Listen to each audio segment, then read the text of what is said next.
Então, pessoal, agora a gente voltou, a gente fala de transporte ativo e é um transporte relativamente simples, tá certo? Ele também não tem muita confusão aí para nosso entendimento. O que é um transporte ativo? É um transporte que ele tem gasto energético. Se no transporte passivo as substâncias iam ali, principalmente em relação ao gradiente de concentração, a gente vai falar aqui que no transporte ativo a gente precisa gastar energia porque está indo contra o gradiente de concentração, tá certo? Então, transporte ativo, transporte contra esse gradiente de concentração. Vamos lá. A gente vai ter dois tipos de transporte ativo. E basicamente esses dois tipos vão se dar em proteínas carreadoras, proteínas que vão fazer o processo de carreamento e não proteínas de canal.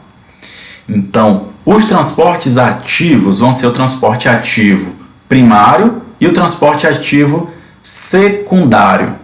O que é o transporte ativo primário? Imagine o seguinte: para transportar uma substância, tá certo? Um tipo de substância, eu gastei 2 moléculas de ATP. Então, gastei 2 moedas de ATP. Investi energia, tive gasto, tá certo? Já o transporte secundário, eu vou gastar ATP para deslocar uma substância primeiro, e a segunda que entrar nessa brincadeira, ela vai de carona. Então, eu só tive um gasto energético e desloquei 2 tipos de substância. Vamos voltar aqui do início e vamos devagar então. Olha primeiro para a imagem ali, do transporte ativo primário. Eu tenho um tipo de substância. Ah, Giovanni, são 3 substâncias que estão passando para o outro lado.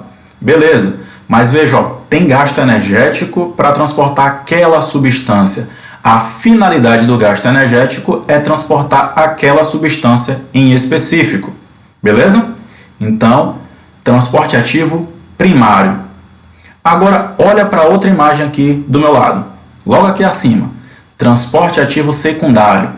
Verifique que eu tenho um transporte ali de 3 substâncias passando para o lado interno da célula, por exemplo.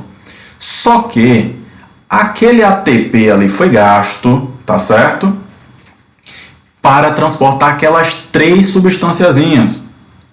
Mas agora vai estar acontecendo o seguinte: o gasto energético que foi gerado para transportar essas 3 substâncias para ali, fora da célula, vai trazer 2 substâncias para dentro.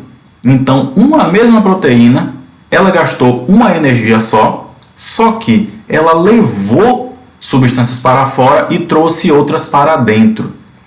Ah, poderia ser só levando, saindo ou entrando? Poderia, tá certo? Então, ela pode, no transporte ativo secundário, também ser em diferentes direções.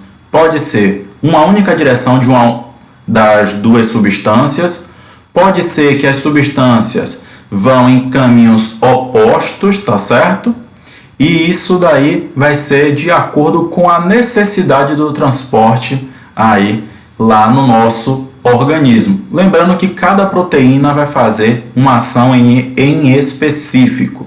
Então, transporte ativo primário, a energia gasta para fazer o transporte de uma substância. Transporte ativo secundário, eu aproveito um gasto energético anterior, tá certo? Para deslocamento aí de uma segunda substância. Não necessariamente quer dizer que eu gastei ATP para fazer esse segundo deslocamento, tá certo? Então, em um resumão, a gente vai ver que é o seguinte, é necessário proteína para realizar o transporte ativo. Transporte ativo primário, ele gasta ATP. Já o transporte ativo secundário, ele utiliza a energia da primeira reação, do primeiro transporte que foi realizado. E ele é contra o gradiente de concentração. Então, imagina o seguinte, por que a gente gasta energia no transporte ativo? Porque é aquela hora que você está querendo subir no busão e tem uma galera querendo descer. É aquela hora que você fala assim, eu vou entrar na festa, mas está todo mundo saindo.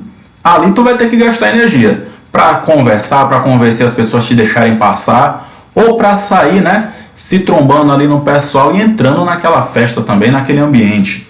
Então tem que gastar energia, tá certo? E aqui, por último, o transporte ativo, que é o transporte vesicular. Então a gente já viu o transporte ativo primário e secundário, que era em célula. Aqui agora a gente vai falar do vesicular, que é através de vesícula. E aí ele gasta ATP e ele é principalmente destinado para grandes partículas, né? Para a hora de realizar fagocitoses e deslocamento também aí de algumas substâncias. E lógico, ele vai deformar a membrana. Então veja ali na imagenzinha, há uma deformaçãozinha da membrana, tá certo? Porque ela envolve o que deve ser transportado, separa um pedacinho dela ali e entra na célula, tá certo? Ou poderia fazer o papel inverso de sair da célula aí com o que estava guardado nessa região, beleza? Então dá só uma olhadinha nessa parte aqui desse vídeo, ó. Um neutrófilozinho lá, uma célula da gente, né, que tem a sua membrana, correndo atrás de uma bactéria, tentando fazer uma fagocitose, que é a hora que vai gerar um transporte aí ativo, tá certo? A partir de uma vesícula. Por quê? Ao conseguir enquadrar ali, né, chegou na hora que vai enquadrar a meliante ali, né, a bactéria. Na hora que enquadrou essa bactéria, ela vai fazer o quê? Vai englobar essa bactéria e agora ela tem ali essa bactéria no seu interior. Ou seja, ela gerou um transporte a partir de vesícula, tá certo? Transporte vesicular. Então é isso, pessoal. A gente encerra por aqui, né, essas duas primeiras aulas, esses dois primeiros encontros aí que tivemos. E aí, para frente, a gente vai resolvendo como que a gente vai interagir também com o conteúdo, beleza? Então, espero vocês nas próximas aulas.